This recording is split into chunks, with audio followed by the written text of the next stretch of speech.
டிட்வா புயல் காரணமாக இலங்கையில் உயிரிழந்தவர்களின் எண்ணிக்கை 123ஆக அதிகரித்துள்ளது. அத்துடன் 130 பேர் காணாமல் போயுள்ளதாக அனர்த்த முகாமைத்துவ மத்திய நிலையம் தெரிவித்துள்ளது.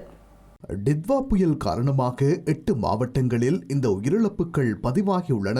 இதன்படி பதுளையில் 35 பேரும், மணராகலையில் 2 பேரும், குருணாகலில் 3 பேரும் உயிரிழந்துள்ளனர். நுவரெலியாவில் 6 பேரும், காலி, அனுராதபுரம், யாழ்ப்பாணம், ஹம்பாந்தோட்டையில் தலா ஒருவரும் உயிரிழந்துள்ளனர். அம்பாறையில் 5 பேரும், கண்டியில் 51 பேரும், மாத்தளையில் 8 பேரும், கேகாலையில் 8 பேரும் உயிரிழந்துள்ளனர். மேலும் 21 மாவட்டங்களில் 13,690 குடும்பங்களைச் சேர்ந்த 49,925 பேர் பாதிக்கப்பட்டுள்ளனர்.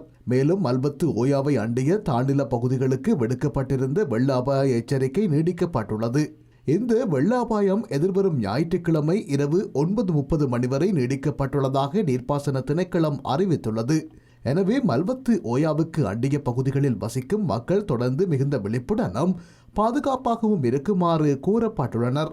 மேலும் கழனியாறு, மெனிக்காறு மற்றும் அந்தனுகலு ஓயா ஆகிய ஆறுகளில் வெள்ளப்பெருக்கு ஏற்படும் அபாயம் மேலும் அதிகரித்துள்ளதாக நீர்ப்பாசன திணைக்களம் தெரிவித்துள்ளது.